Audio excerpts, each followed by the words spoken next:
Атай мырза, саламатсызбы? Саламатсызбы?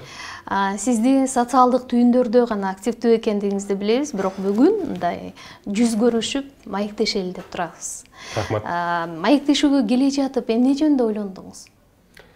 Эми маектешүүгө келе жатып, негизинен ушул көтөрүп аткан социалдык тармакта көтөрүп аткан маселелерим, ушу элде суроо жаратып аткан көп жеке баракчага жазышат да. Ошолорду ушу сиз менен пикир алышууда мындай толук кандуу ачып берип кенге аракет кылайын деп. Ошону ойлонуп келдим да. Анткени кээде ушундай болуп калат, журналисттер менен пикир алышууда тилекке каршы толук ачып бере албай каласың да. Анан кийин ойлонуп каласың, мунусун айтсам болмок деп. Ошондуктан ошентип ойлонуп келдик. Аракет кылалы. Айтыңызчы, атай, эң алгач мен сиз жөнүндө билгим келет да. Дегеним, мен сиздин персона жөнүндө маалыматты кийинчерээк биле баштадым. Социалдык түйүндө активдүүлүгүңүз, анан жарандык позицияңызды ачык айтканга аракетиңиз баалоого татыктуу. Бирок атай Бейшенбек ким ал өзү? Кесиби ким? Билими ким? Кайда иштеген, эмне менен алектенет деген маалыматты мен да кызыгып карап көрдүм. Бирок мен таппадым. Мүмкүн өзүңүз жөнүндө алгач маалымат берерсиз. Ооба, бул жерде эч жашырчу маселе жок. Атай Бейшенбек бул Кыргызстандык эле жөнөкөй жаран. Жерим түйүм Гүлдөн болот. Ата-энем, атам да, апам дагы ушул түптүн Арал айылынан болушат. Бишкек шаарында төрөлгөм, Бишкек шаарында чоңойгом. Анан мени көбүнөсен баягы Бишкек шаарынын азыркы мэрин бир врачтардын белгилүү аттарын атап эле коеюн. Бирөөнү дасам баягы трайбализмге катары ушул жердешчиликке тартат экенсиң, көрө албайт экенсиң дегендегине анан көп айтпай келгем да. Анан атам жаш кез менен өтүп кеткендиктен кийин учур келип, анан мамам Таласка турмушка чыгып, Таластан көп убакыт өткөргөм. Иним бар, бир тууган. Келинчегим Оштон болот. Келинчегимдин апасы Дунган. Ошондуктан баягы бир трайбалисттик, бир кандайдыр бир улуттар аралык мамиле жакта мен баягы үй бүлөм менен көрсөткөм да.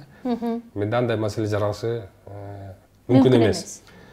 Ал эми билим боюнча айта турган болсом, Акылбек Күсөнбекович баягы өткөндө мен суроо бергенде дагы атайын ошого алып барып такады. Кайсы кесибиң ким эле деп, анткени ал киши экөөбүз бир партиядан болгонбуз. Ал киши партиялаш болгондо баягы бир болдон жаштар комитетинин жетекчимин.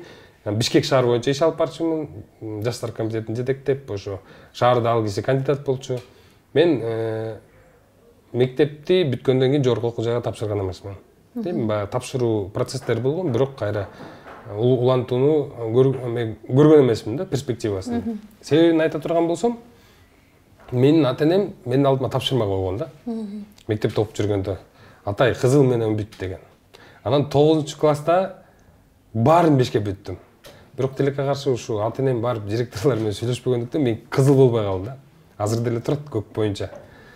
Анан ошондо келип ушу мамашага бердим эле да. Мына мама, ушул аттестатымды алыңыз дагы, эми мен иштейин деп. Сиз 9 эле жыл окудуңуз? Мен 11-де бүттүм. Бирок мен ушул 10-11 класста мектепке тийбей, баягы директордун сабагына катышасың, урушат тургандардын сабагына катышып калгандардын тилекке каршы ушундай болуп калды. Иштеп 11-де бүтүрдүк. Андан кийин ошол билим берүү жаатында чынына келгенде мен баарын айта албайм, бирок мен ошол учурда көп эле тааныштарымды көрчүмүн. 2-3 диплом менен Россияга иштеп кетишет. Канча деген өзүмдүн тааныштарым дипломун көтөрүп алып, тааныш билиши издеп эле жумушка кире албай жүргөндөрдү көргөм. Анан мен ойлонгом, мен 5 жылдык убактымды ошондойго арнап, анан дагы тааныш издеген убактым барбы? Жашоо кыстап атат. Турмуш чынында ушундай бир жолго салат экен. Сени баягы тандайт экен да, кээде. Ушундай турмуштун ушундай үй бүлөбүз ошондой абалга келип калдык. Анан иштегенге туура келди. Изденгенге туура келди. Анан ошентип ар кайсы тармакта иштеп жүрүп, ушул коомдук саясий, аналитикалык, пиар технология жаатына келип токтолуп калдык да. Сиз демек 11 жыл мектепте окугандан кийин жеке өзүңүз үчүн окуп, мындай өзүңүздү өнүктүрүүгө аракет жасаган экенсиз да, Ооба. Эми ар кайсы жерде иштедик да. Ушундай бир баягы оюн зоок борборлорунда иштеп калдык дегендей. Анан ошо менин коомдук саясий процесстерге 2010 жылкы революция учурунда өтө көп жагдайлар жаралып жүрдү, ошол наразычылыктар болуп, анан ошо форумдун алдына бир жаштар форум болот экен дегенде барсак, ошол жерден 6 апрель болчу, ошол жерден башталды. Ошол жерден баягы өзүбүздүн жарандык позициябыз менен анан активдешип, жаштар кыймылын түзүп, ошентип отуруп коомдук саясий жашоо. Негизи саясий коомдук процесстерге аралашууңуз сиздин ички мындай жан дүйнөңүздө багы бышып турган ойлор анан мындай вулкандай атылып чыккан экен да, ошол 2010 жылда окуядан кийин. Чынында коомдук моундай саясий процесске адам мындай мен таң калам да, кээ бир бизнес жаатта жүргөндөр өзүн кыйнап келип алганчы. Бул баягы бир натурада болот да адамдачы. Мен мисалы үчүн мектепте дагы ошо мектептин коомдук жашоосунда лидер экен белеңиз. Мектептен эле башталган да, мен мектептин президенти болгом. Ошо президенттер конкурсунан республикада мыкты президент болгом. Ошол жерде эле кабинет министров түзүп, маданият жаатын кими салып барат, спорт жаатын кими салып барат, кандай жаңылыктарды киргизсек болот деп баягы системдүү иштегенге кызыкчумун да. Ошондон кийин анан баягы 2010 жылы чоң саясатчылар айтып калганда, баягы коомдогу орчундуу маселелер көтөрүлгөндө көрсө ар бир жаран ошого таасир тийгизиш керек экен, аракет кылыш керек экен деген түшүнүк ошол учурдан кичине калыптанып анан аралаштык да. Азыр болсо ошол 11-классты бүткөндөн кийин элчилеп 1 же 2 диплом алып койсом болмок экен деген сыяктуу өкүнүч пайда болбойбу? Анткени анда сиз жаш болчусуз. Азыр мына 30дан өттүңүз, мындай баардыгына саресеп анализ жасай турган учурга келдиңиз да. Мен чын-чынды айтайынбы, мен ошол 5 жыл убактымды текке кетирбегенге азыр сүйүнөм, тескерисинче. Сүйүнөм. Ал эми азыр окуп коюш керек эле дегенди баягы эми чында мамам айтат да көпчү. Башынан эле чай тапшырып койчу. Ай сен таанышың көп го. Дак диплом берип койсоң эле алып койсоң. Эми бул мен үчүн уят да. Мен дипломду сатып алып, анан ошол кагазды көтөрүп жүргөн, мен ага татыктуу болушум керек да, окушум керек. 5 жыл убактын бөлүшүм керек. Ошол сабак берип аткан мугалимдердин эмгегин сыйлашым керек дегендей. Ошондуктан менде албетте бар. Мен чет өлкөгө сыртка чыгып бир атайын дүйнөлүк алдыңкы университеттерге барып, эми бияктагы иштеримди бүтүрүп коюп, кенен кесир окуп келгенге бир мындай пландарым бар. Бирок жөн гана мага диплом керек эле, мен деген ушул диплом алышым керек деген баягы галочка үчүн кадам жасагандан мындай туура эмес деп эсептейм да. Диплому жок мамлекеттик же башка кызматтарга орношуу процесси Кыргызстандын шартында мындай абдан талуулуу болуп турган учурда сизди бул нерсе ойлонушу мүмкүнбү? Эми менин түпкү максатым мамлекеттик кызмат же бийлик болсо, балким ойлонсо болмок. Мен ошол айтпаймынбы, мамлекетке пайда алып келиш үчүн сөзсүз бир маанилүү кызматты ээлөө кереги жок. Сөзсүз бир депутат болуштун кажети жок. Министр болуштун кажети жок. Аны үчүн бизге окшош ар бир кыргызстандык жаран айылда болобу, шаарда турабы, талдаш оңой эле. Алардын айткан маалыматтарын дүйнөнү караса болот. Ал кандай жүргүзүлөт, методология азыр дегенчи интернет заманында бардыгы бар. Адамга толук мүмкүнчүлүк түзүлгөн да. Илгерки заман болсо мен түшүнмөкмүн. Бирок азыр эми максат бөлөк да. 2010 жылы сиз саясий процесстерге активдүү аралаша баштасаңыз, бирок сиздин ысымды биз көбүрөөк мына соңку 1,5 жылдын ичинде биле баштадык. Дегеним, жаңы бийлик келгени. Эмне болду? Ага чейин эмне менен алектендиңиз? Же болбосо азыркы бийлик келгенден кийин ушундай маанайдагы пикирлериңизди айтып жүрүү кандайдыр бир жагдар менен байланыштуу деп кароого болобу? Албетте байланыштуу. Анткени дегенде 10 жылдан кийин биз көбүнчө жаштар кыймылы деп жүрдүк. Андан кийин саясий партия, ошо биринчи партияга киргенбиз, Бир Болуу партиясына жаштар комитетинин жетекчи болуп жүрдүк. Азыр деле ошол партиянын курамындасыз? Жок, мен ал партиядан чыккам. Эми чыкканым баягы ал партия жок өзү вообще. Анан эми ал кезде өтө жакшы идеялар бар эле, көз караштар бар эле дегенде. Элбирстен секиргин жасамаксыңар. Ооба, аны деген тиги Элбирстен секирмек, айылар томолунбок пландар чоң болчу. жаш кез саясий аренаны Амбицияңар күчтүү. Амбиция күчтүү. Анткени дегенде баягы ой максаттарды ишке ашырыш үчүн бир кандайдыр бир платформа болуш керек экен. Ал платформа бүгүнкү күндө ушул партия экен деген түшүнүк ошол учурда бар эле да. Анан ушул партия менен иштөө туура келип, партияда иштедик. Андан кийин ушул партия шайлоо процесстеринде көбүнесе саясий технологдор менен иштегенге туура келет да. Анан ошол саясий технологдор менен иштештик. Анан алардын ишмердүүлүгүн көрүп кызыгып, анан биз өзүбүз иликтеп баштадык. Кыргызстанда өтө көп таланттуу жигиттер бар, өтө көп эксперттик потенциалы бар, кадрлар бар. Албетте анын баардыгы азыркы бийлик койгон талаптарга жооп бербейт. Мисалы үчүн, алардын көз карашы такыр бөлөктөн, алардын амбициясы жок. Алар мен министр болот элем деген, депутат болот элем деген максатты алдына койгон эмес. Алар ошо иликтеген, сунуш берген долбоорлор, документтер иштесе, өзүнчө бир мындай рахат алган катмар болот да. Анан ошолор менен иштешип жүрүп, буга чейин биз ачык-ачык баягы айтчу эмеспиз. Анткени көбүнесе ошо саясий фигуралардын, саясатчылардын, министрлердин баягы көрүнбөгөн фронттогу командасы бөлөкөсүндө болуп, алар тапшырма берет, могу маселени кантип чечсең болот, анан сен дайындап бересиң, иликтөөлөрдү жасап берчүк. Кээ бир баягы туура эмес кырдаалдарга ыкталып калган чиновниктерди кантип ошол ситуациядан алып чыксак болот деген баягы кеңештерди берип, эми бул жумуш болчу да. Алар баягы силер ошон үчүн каражат тапчып, биз айлык алып, ошол каражатты алып, биз ошол иштерди улантып берчик. Бир гана Кыргызстандан эмес, ошо Казакстандан кызматташып калдык.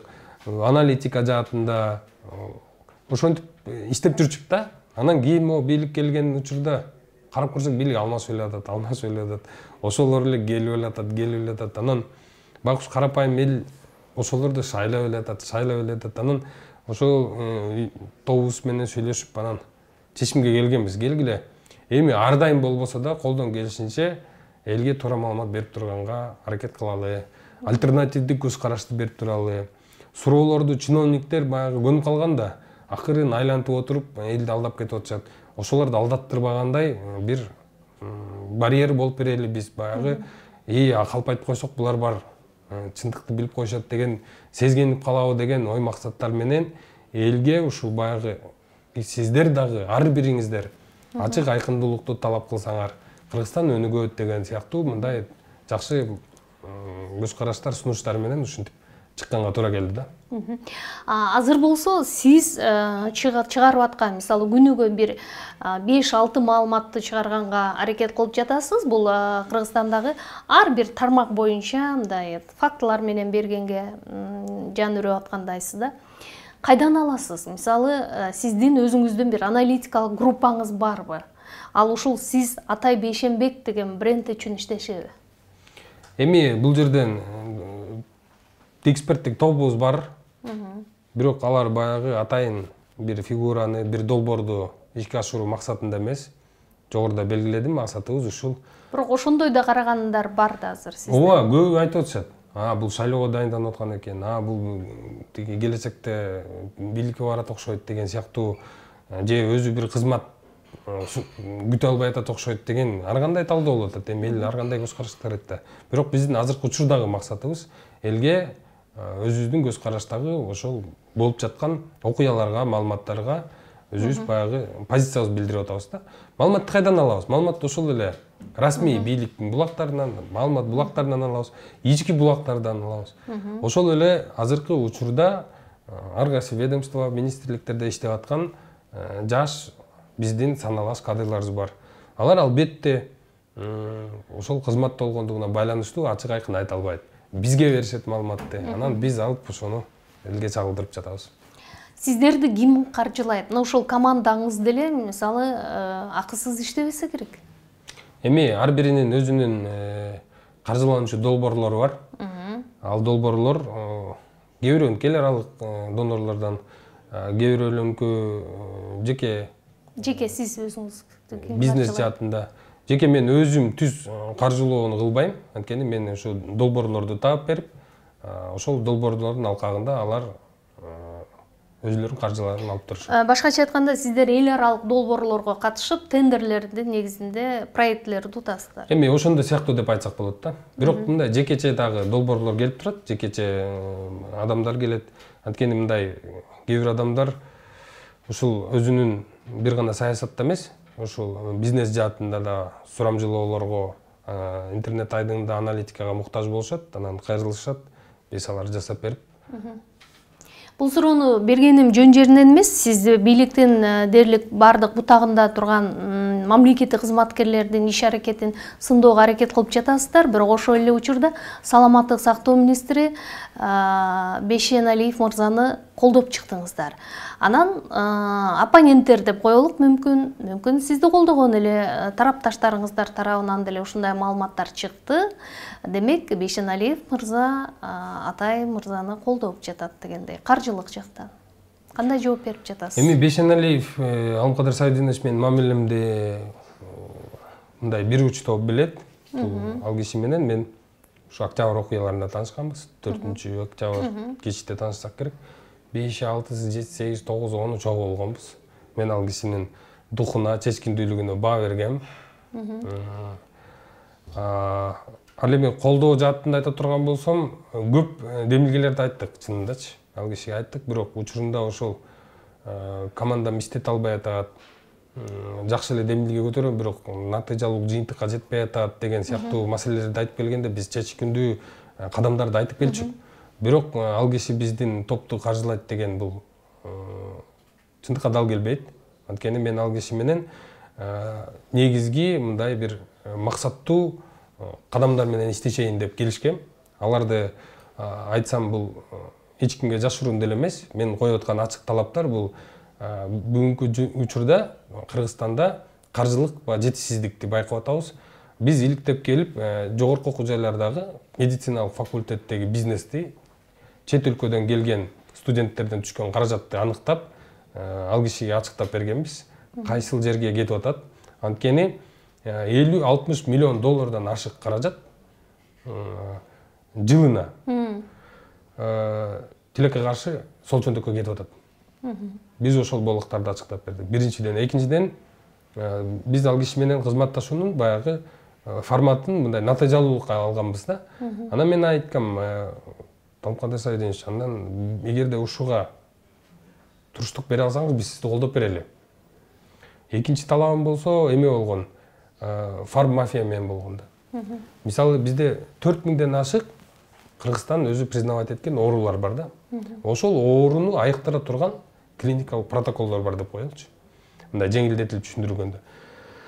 Анан ошол адам келгенде биринчи диагностирование жасайт экен, анан кийин ошол согласно клиническому протоколу лечение жасайт деп туруп, жыйынтыгы келип болуп, натыйжасында ошол жанагы кандай дары-дармек менен адамды дарылаш керек деген тыянакка келип такалат.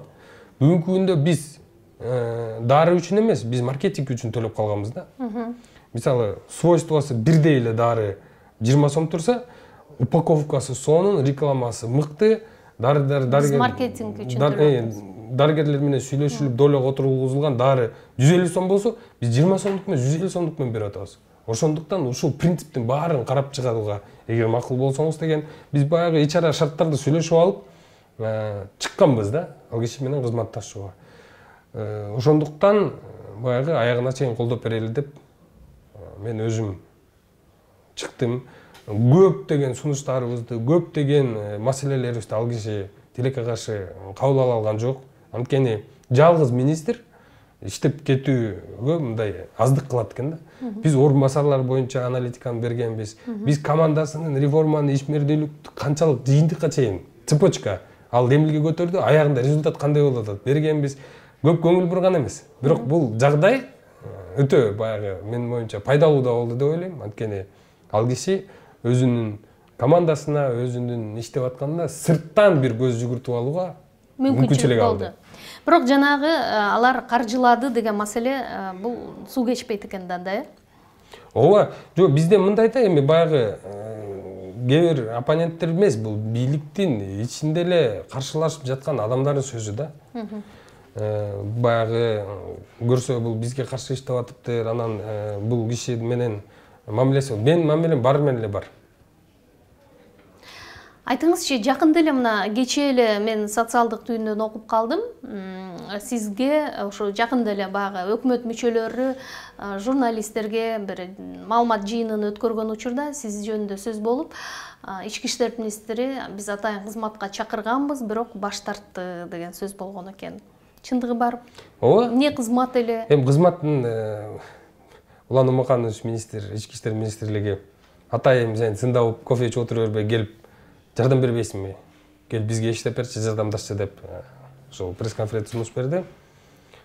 Анан эми телекке каршы азыркы иштөө принциптери, форматы толук кандуу мындай канааттандырбайт да, ошондуктан кандай эксперттик топтор болбосун, акыл эстүү адамдар азыркы бийлик менен иштешүүдө мындай көп эсеп кысабын чыгарат да, эмесин расчетторун долбоор ишке ашабы, канчалык энергиям туура багытка кетет, ресурстарыбыз жөн жай кетип калбайбы дегендей сыяктуу эмени жасайт да өзү. Макул, ал ички иштер министри экен. Садыр Жапаровдун же Акылбек Жапаровдун өзүнө сунуш түшкөн жок беле? Акылбек Жапаровдон жок. Садыр Жапаровдон октябрдан кийин түшкөн. Октябрдан кийин ал киши менен жолугуп сүйлөшкөнбүз. Ал киши келгиле кызматташалы дегенден. Кайсы кызматка? Пиар технологияга? Эми ушул жаатта да, коомдук маалымат саясат жагында, бирок ал учурда баягы олдуң солдуң болуп турган кез да. Анан мен бир где-то приемныйда 4 сааттай отургам да. Анан 4 саат ошол мага чоң мүмкүнчүлүк берди да. Мен баягы системаны түшүндүм да, бул кишилер жумушту кандай коюп атат, командасы ким болду экен, ким менен кандай сүйлөшүү жүргүзүлүп атат, ким кирип атат, ким чыгып атат, тартип кандай дегендей сыяктуу. Анан ошол 4 сааттык приемда отурган учур мен үчүн баягы бир сигнал болду. Анан мен киргенден кийин Садыр Нуркожоевич ошо 5-октябрдан белгилүү мөөнөттө көмөктөшкөнүңүздөргө рахмат, жигиттер иштешели деген өзүм баягы бул киши менен байланышып, бул кызматтарды баягы караштыргыла деген сыяктуу багытты берген. Бирок мен чыгып команда менен сүйлөшүп, азыркы учурда иштешпей турууну чечим кабыл алганбыз. Анткени эффективдүүлүк жумуштун такыр бөлөк критерийлерге жооп бериш керек да. Ошол учурда баягы мекенчил партиясынын өкүлдөрү, анча-мынча жанында жүргөндөр, камалып кеткен жигиттер, жаш жигиттердин бардыгы баягы биз командасыбыз, биз чечишибиз керек деген амбиция ошол жерде баягы кан кайнап турган учур эле да. Анан ошондуктан эгерде биз топ менен келе турган болсок, бизде конфликт болмок. Анан жөн гана убактыбыз интригага, ар кандай ушак айдынга кетмек, ошондуктан биз макул болгон эмеспиз. Жакында бийлик ушундай маалыматты берди. Эми бул кайсы уюмдун социологиялык иликтөөсү экенин мен азыр так айта албайм, эсимден чыгып кетти. Калктын 85% бийликке ишеним артат экен. Болгон 15% депчи. Эгерде көпчүлүк бийликтин иш аракетине ишеним артып атса, анда ошол 15%дын ичинде сиздер болуп атсаңыздар, биз эмне эле болуп атабыз деген сыяктуу суроолор жеке өзүңүздөрдө жаралган жокпу, же ушул суроону башкалар берген жокпу? Эми мен ошол Акылбек Жапаров презентацияга кошо алган слайдкачы айтат элем да, эмне себептен ушу өзүлөрүнүн ыңгайлуу слайдтарды кошо алышат депчи. Келиңиздер карап көрөбүз. Ошол эле Алмаз Шаршеновичтин убагында канча пайыз ишеним болгон? Анда да 80% ишеним болгон. Сооронбай Шариповичтин убагында да 80% ишеним болгон. Ошол эле Айрайдын иликтөөлөрүн карап көрсөңүздөр, эмне себептен биз ошол учурда элдер кайсы проблеманы эң негизги проблема көйгөй катары карайт дегенин дагы кошуп койбойбуз слайдка. Ал жерде көрсөтүп атпайбы? Экономика безработица Атамбаевдин убагында, экономика жумушсуздук Сооронбай Жээнбековдун убагында 40-42% болуп атса, азыркы учурда 47%га чыкты. Экономика жумушсуздук дээрлик жарым Кыргызстанды көйгөй экен деген көрсөткүчтү эмнеге алышпайт? Биздин ишмердүүлүгүбүз азыркы бийликке, азыркы элге жагып атат деген эле багытты берип атат. Бизде эч качан кайсы бийлик болсо эле болуп келген көрүнүш. Болуп келген жагдай. Бизде айтыңызчы, качан 53-56% менен президент шайлады эле. 100%га жеткизебиз да. 98-78% деп биздин мактаганыбыздан жамандап алып түшүп койгонубуз тез да. Ошондуктан андай көрсөткүчтөр менен ойнобош керек. Мен ойлоп койгом ушу. Кыргызстан канчалык көп кыргыз эли мактап, азамат сага ишенем дегенде ушул баягы тескери жыйынтык берип калабы депчи. Анткени ошол эле Атамбаев, Сооронбай Жээнбеков, ошол эле Садыр Жапаровго болгон ишеним ошол эле институт жүргүзгөн бирдей келет. Бул жерде анда бийликтин командасы алсыз болуп жатабы же башка системада катачулуктар бар деп эсептейсизби? Эми чын-чынына келгендечи система жөнүндө көп талкуулабыз да биз сот тармакта. Баары айтат да система оңолмойт. Системаны ким курат? Адамдар курат да. Бизде заман ошо болуп атпайбы? Команда да болуп атат да кепчи. Команда мындай ишмердүүлүгүн мен такыр түшүнбөй атам. Бул кандай форматта иштеп атышат? Эмне себептен мына бүгүн ошол эле Болоттун командасы, ошол эле Али Токтокуновдун командасы чыгарып атышат го. Президенттик шайлоодогу убадаларын бүгүн аткарылган. Бул кандай индикатор бир жерге тапшырма бергенден аткарылышын кандай көзөмөлдөп атат? Сан, цифра баягы Статкомдун эле базасы менен жашап келе бербешибиз керек биз. Реалдуулукка жакын болушубуз керек болуп атпайбы? Бизде азыр жок кандай тапшырма берди, анын аткарылышы кандай, көзөмөлү кандай. Көзөмөлдү жогорку кеңеш жасашы керек эле да, бирок ошол жогорку кеңеш ошол. Бул жерден эми биз азыр аткаруу кызматынын жаңы конституция менен келдик да. Аткаруу кызматынын башчысы, ана башчысы Садыр Жапаров өзү 6 айдык ишмердүүлүктөн министрликтен отчет берип атат. Отчет алып атат. Ал өзү элге отчет бериш керек эле. Формат бөлөкчө болуш керек. Бирок ал киши дайындалган тексттер менен окуп, суроо берген менен эле чектелип калды. Мына бүгүн эле биз суроо берип атабыз. Садыр Жапаров ошол өзүнүн казакстандык коллегасы Касым-Жомарт Токаев менен атайын жолугушуп, ой бизге жардамдашкыла деп, ал коллегасы макул мына силерге 1000 тонна үрөн берели, кайрак жерге чейилчү. Будайдын үрөнү элита деп берет. Аны алып туруп Мешелко сатып салыптыр. 42 сомдон. Президенттин демилгеси. Президент бекер фермерлерге жардам берели, канча көлөм болсо да, аз көлөм болсо да ушул элиме жардам болсунчу деп алып келип атат да. Булар сатып атпайбы? Эмнеге чара көрбөйт да, мисалы? Анткени жетпейт маалымат. Мына ошол ар бир президенттин учурунда ушул ачык айкындуулук маалыматтан мындай коргоп келген бир топ болгон деп ойлойм да. Азыр да бар окшойт дейм да. Атабаев айтты го. Демек, мындай так маалымат, чындык маалымат жетпей жатат деп эсептейсиз, э? Жетпей жатабы же түшүнгүсү келбей жатабы, мен ойлоп атам ушу. Бирок Атамбаев ачык эле айтты го мына. Мен кемчилигим ушул укук коргоо органдарына, анан ушул өзүмдүн окуган гезиттериме ишенип алыптырмын. Мен андан көрөк НПО менен жарандык активисттер, блогерлерди, көз карандастарды окусам ката кетирбейт болчу экен мен депчи. Азыр бизде эмне болуп атат? Азыр бизде ошондой эле болуп атат. Эч бир реакция жок. Билейген президент бүт сүйлөгөн сөздөрү сурокторго туура келбей калып атат. Аткарылышы бөлөкчө болуп калып атат. Демек, сиздин оюңуз боюнча жана перезагрузка деп убагында бир кыймыл кылып, анан кайсы тармакка кимдер барыш керек деп бир тизме түздүңүздөр эле, ошол тизмени ишке ашырса эле бардыгы жипке тизген шурудай болот деген ойдосуз, э? Эми мен ал баягы чын-чынына келгенде акыркы жылдары бизде кадрдык дайындоо саясаты мындай ташталып кетиптир да. Өтө баягы талкаланганы бул 2010 жылдан башталган экен. Жанагы фракциялар, коалиция, көпчүлүк коалиция түзүп анан бөлүшүп алган. Кимге эмнеси туш келсе ошого министр назначать этип келгендегиси бул өтө талкалаптыр системаны. Андан кийин мен отуруп баягы элге сунуш катары бердим. Бизге перезагрузка керек. Бизге азыр күндөн күнгө биз тескери артка барып атабыз. Биз миллион, миллиардты сүйлөгөнүбүз эле болсо, реалдуулук такыр бөлөк нерсени айтып атат. Анан баягы альтернативдик сунуш катары бердим. Адам критика кылыш оңой эле. Адам бирок сунуш бере албайт экен да. Мына мен канча киши менен жолуктум.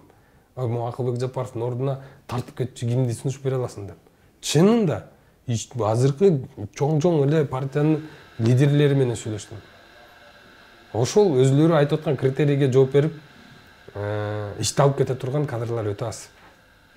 Биз аны кайдан алып келишибиз керек, агер аз болсо? Эми азыр бир жерден алып келип же тарбиялай албайсың, бирок азыр реалдуу мындай көз караштагы, иштин жолун билген, эл менен тыгыз иштешип, калп айтпай, натыйжа көрсөтүп алган кыргызстандыктар бар, тапса болот. Сиз ошол көп сын пикирлериңизге бийлик түздөн-түз реакция кылып, жолугушууга чакырдыбы? Мисалы ошол эле айталы, президент, министрлер кабинетинин төрагасы тет-а-тет сүйлөшөлү. Эмне көйгөйүң бар? Жок, азырынча чакыра элек. Мен ойлоп атам, эми баары бир мертеле кечпи жолугабыз. Эмне көйгөйүң бар? Каяка барып иштейсиң деген сунуштар тегерегинен келатат. Ошонун командасынанбыз. Кызмат сунуштообу? Кызмат сунуштап, кайсыл жака барат элеңер, кандай кызмат берсе кызматташат элеңер деген сыяктуу суроолорду берип атышат, бирок биздин позициябыз бөлөк деп атабыз. Кызматка барбайт элекпиз. Демек, кызматка барбайбыз деген позицияда аягына чейин турасыз. Ооба.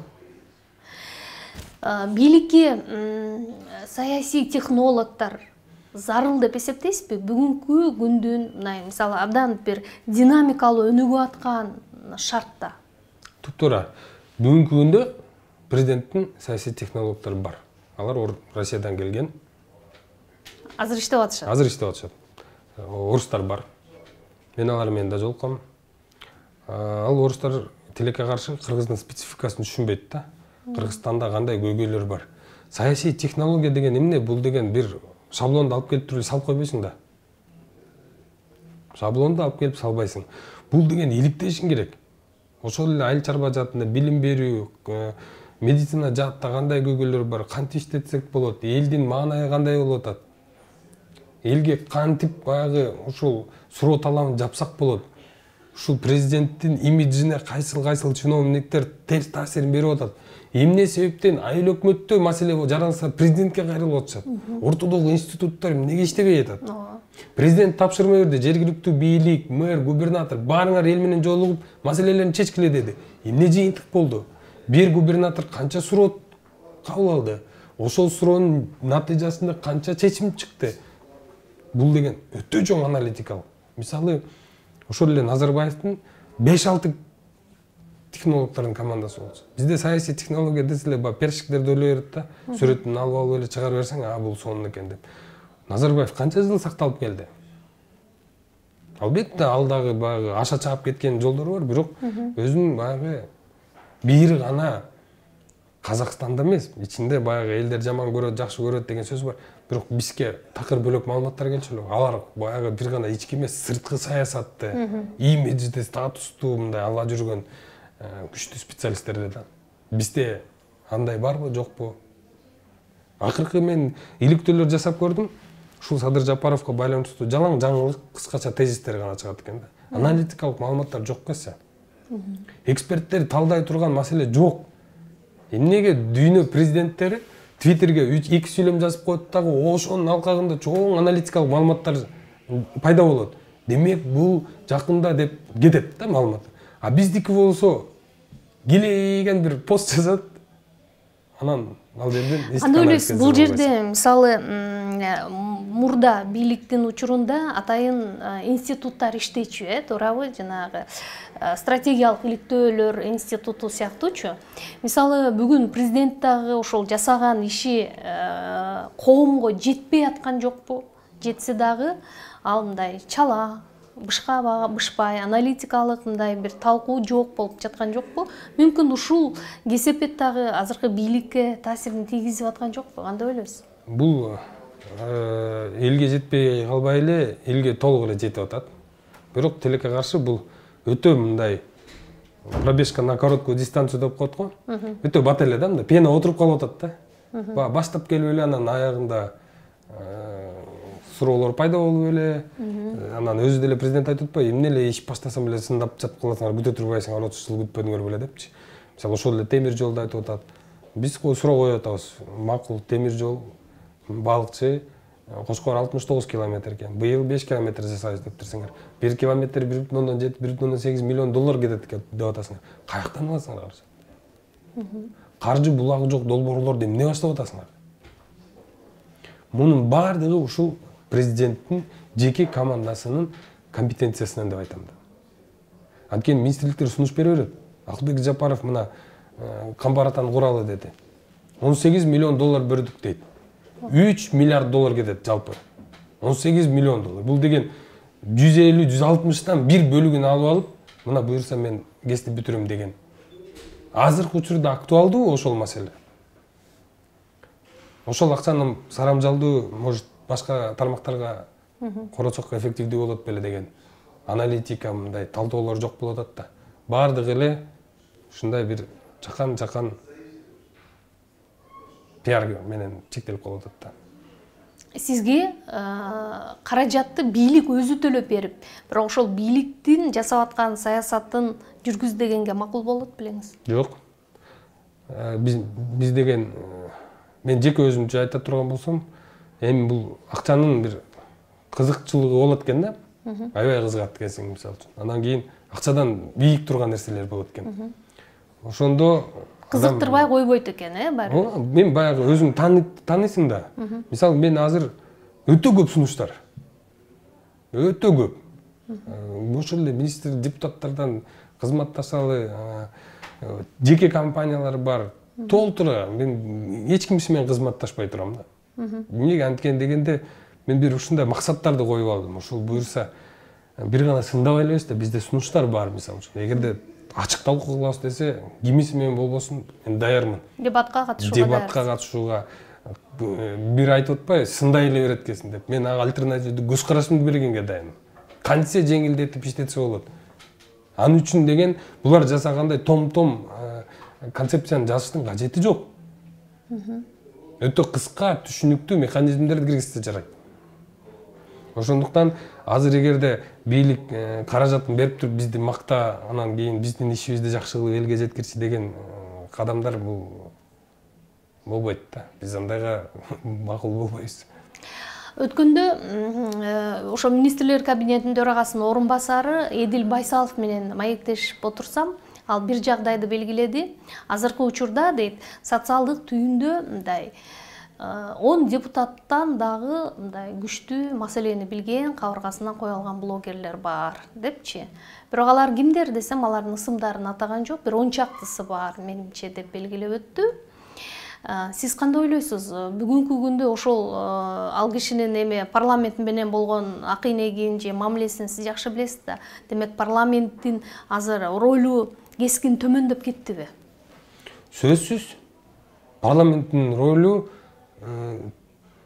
же ошондой деңгээлдеги депутаттар келип калып гана ушундай баягы агуйдун көзүн карап, анан бийликтин тең салмактуулугу жоголуп атабы? Эми чын-чынына келгенде бул депутаттар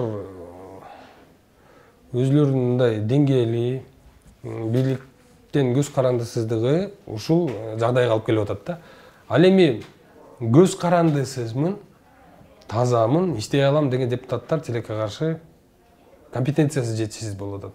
Алар түшүнбөй атат, кантип иликтешим керек, кантип суроо талапты коюшум керек, кантип мен өз максатымды, ошо ойлоп аткан ой тилегимди мисалы үчүн мыйзам аркылуу ишке киргизип кетсем болот. Качан кандай суроо аркылуу ушул мыйзамсыз жүрүп аткан иш аракеттерге бөгөт койсом болот. Опыт жок болуп атат. Келип отуруп алар түшүнгүчөктүр, мен ойлойм бул азыр бүтөт да. Ошондуктан ачык болуш керек. Депутат түшүнбөй атабы? Ачык түшүнгөн адамдар менен жолугуп сүйлөшүш керек. Мен мындай маселе коеюн дедим эле. Мен атын атабай эле коеюн, бирок бир канча депутаттар менен сүйлөшөм. Угабы сизди? Угат. Андан кийин жогорку кеңештен чыгып маселе көтөрөт, ал өтө актуалдуу болот. Айтыңызчы, келечекте өзүңүздү парламенттен көргүңүз келеби, жокпу? Келечекте парламентте да, кабинетте да көргүм келбейт. Келечек дегеним бул эми макул, анда мындай суроо берейинчи. Жакынкы 3 жыл, 5 жыл, 10 жылдык сиздин кыска орто мөөнөттүү планыңыз кандай? Эми кыска мөөнөттүү планым эми азыр айтып бериш болбойт да мындай. 10 жылдан кийин мен такыр саясатта болбойм деп. Өзгөрүп кетиши мүмкүн суроо талапчы. Өзүм да билбейм дейсиз. Бүгүнкү күндө менин бир депутаттыкка же болбосо бир кызматка барууга мындай планда жок. Максат да жок. Өткөндө оппозициямын биз биригип атабыз дегендерди бир сындагандай болдуңуз эле. Бүгүн бийликке карай реалдуу оппозицияны көрүп турасызбы? Эгер көрүп турган болсоңуз, анда эмне үчүн мындай бир күчтүү оппозиция бириге албай жатат? Жеке өзүңүздү оппозициянын катарындамын деп эсептейсизби? Жок. Мен оппозициянын катарындамын деп эсептебейм.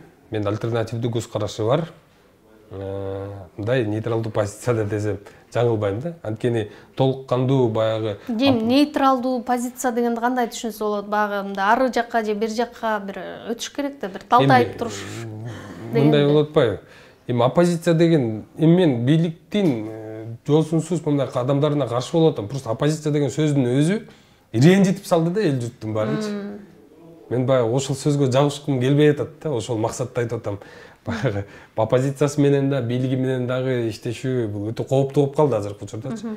Мен баягы оппозиционерлерди сынап кеткенсиң деп атпайсызбы? Сынаган туура. Мен айтып атам, бирөө ачылды коомдук кеңеш деп. 90 күндөн ашык болду ошолордун ачылганда. Бир кеңешин уккан жокмун. Андан тышкаркы бириккен демократиялык кыймыл оппозициялык күчпүз деп чыкты. Мен алардан сурап атам, биз альтернативдүү көз карашты беребиз. Кана альтернативдүү көз караштарыңар? Бир альтернатив бул саясат менен чектелбеш керек да оппозициясы. Президенттин сөзү же болбосо президенттин бир кылган иши же болбосо бир прокурордун же белгилүү бир саясий топко гана кызматка оппонент боло тургандай оппозициялык эмес да. Билим берүү жаатында, азык-түлүк коопсуздук жаатында, медицина жаатында альтернативдүү көз караштарды ортого салса, мен анан талдап туруп айтат элем да, туура, булардыкы туура экен, булардыкы туура эмес экен деп баягы мен дагы өзүмө чечим кабыл алат элем. Жөн гана баягы бул бийлик начар, анан бул бийликке каршы деп топтолгон оппозициянын жыйынтыгын биз көрдүк да. 2010, 2020 мисалы үчүн көрүп келатабыз акырындан. Ошондуктан оппозициянын түпкү максаты ошол альтернативдүү көз караш болсо бериш керек сунуштар. Өзүңүзгө айтылган сын пикирлерди кабыл аласызбы? Ооба, кабыл алам. Эми реалдуу сын пикирлер болсо. Мисалы, кандай кейстер бар? Эми кээде жазышат. Кээде өзүлөрүнүн көз караштарын жазышат. Кабыл алам. Эми бирок мындай азыркы учурда фейктен жамын эле жазгандар болбосо, мындай ачык айткандар жок болуп атат да. Айтат Өмүрбек Абдрахманов айтат, атай, сен майдалап көйгөйдү майда көрүп атасың. Көйгөйдүн эң чоңу баягы системада депчи. Ушундай сыяктуу критика мен түшүнөм, туура. Албетте биз деген баягы президенттик башкаруунун натыйжасын көрө албай атабыз. Көргөн да жокпуз. Азыр да жарабайт экен деп атабыз. Анткени президент өзү баягы эсиңиздерде барбы конституцияны өзгөртөөрдө эми өкмөт башчы деген болбойт. Мен өзүм жоопкө берем деп алып Акылбек Жапаровдун мойнуна илип койду да. Демек бизге бул система жарабайт экен. Мен түшүнүп атам. Биз парламенттик күчтүү өлкөгө келишибиз керек. Бирок аны мындай ага жетүү үчүн кадамдар бар да. Биз сөзсүз эле баягы билим берүү болобу, кайсыл жаатты талкуу кылбайлы. Биз сөзсүз Америкага, Японияга, тиги Финляндияларга салыштырып өтүп кетебиз да. Биздин каражат мүмкүнчүлүгүбүз, элдин аң сезими, менталитет, географиялык каякта жайгашканы ушундай биз өзүбүздүн шартыбызды карабай эле сразу салыштыра турган келсек эле Америкага кетебиз, Японияга кетебиз мисалы үчүн. Алар менен салыштыруу мүмкүн эмес да. Биз өзүбүзгө дал келген мамлекеттердин критерийлерин иштеп чыгып ошолор менен салыштырып, акырдан өсүшүбүз керек. Биз барабыз ал. Мен ушундай сыяктуу сындар болот, эми кабыл алабыз аларды. Негизи келечекте ушул мисалы аналитикалык борборуңузду мындан дагы кеңейтсем деген оюңуз барбы? Дегеним сизге конкуренция боло турган топ барбы ушундай? Дегеле бул деле бир бизнестин түрү болуп эсептелет да. Же мен жаңылышамбы? Эми бул мындай багытта иштей турган топтор мен ойлоп атам дагы бир жыл, 2 жыл, 3 жыл аралыгында өтө көп болот. Өтө көп болот. Эмне үчүн? Анткени социалдык тармак, электрондук мамиле түзүү деген бардыгы, маалымат алмашуу, ошонун бардыгы акыры келип ушундай бир аналитикалык топторго, эксперттерге келип такалат. Ошондуктан ойлоп атам, мындай суроо талап көп болот. Эми массалык жайылтуу деле максатта турбайт, но бирок планда бар. Биз ушул өзүбүз билген, өзүбүздүн көз караш, биздин баягы методология, технология менен ушу жердеги уул кыз азаматтарга бөлүшсөкпү деген пландар бар. Азыр эмне менен мындай бош убактыңызда алектенесиз? Болобу бош убакыт? Эми азыр чынында бош убакыт жок да. Азыр анткени дегенде ушунчалык баягы маалымат өтө көп. Күнүнө 5-6 маалымат талдаш эле эмес, 15-20 талдагым келет да. Менин окурмандарым кээде баягы жалко болуп калат да. Көбү жазат да мага, сен ачса эле 20-30 жазып ийиптирсиң го депчи. Анан ошондо бөлүп, актуалдуулугун карап, алдын ала баягы иликтөөлөрдү жасап, бизде мындай Бул жалгыз өзүңүз ошонун бардыгын жасаганга иликтөө жетишесизби же жана командаңыз? Мен команда менен жасайбыз биз. Мен багыттарды берип турам, маалымат алам, өзүм жасайм кээде. Бул баягы ар кандай да, мындай командалык жумуш. Сөзсүз деген бир талап жок, бирок командалык жумуш. Анткени кээ бир сандар туура дал келбей калышы мүмкүн, салыштыруулар дал келбей калышы мүмкүн. Ошондуктан баягы анын бардыгын биз баягы талапка жооп бергендей кылып бергенге аракет кылабыз да. Анан өкүнүчтүүсү дагы бар да, ушул министрликтер менен же болбосо ушул тиешелүү жетекчилер менен мындай акыл таймаш кыла турган площадкалар жок эсе биздечи. Азыр көп го, мисалы жеке каналдар. Эми жеке каналдар бар, бирок ошонун эки мисалы үчүн пикир алмашуунун ортосундагы алып баруучудагы тотуктуу бир эме түшүнүк болуш керек да, багыттары мисалы үчүн.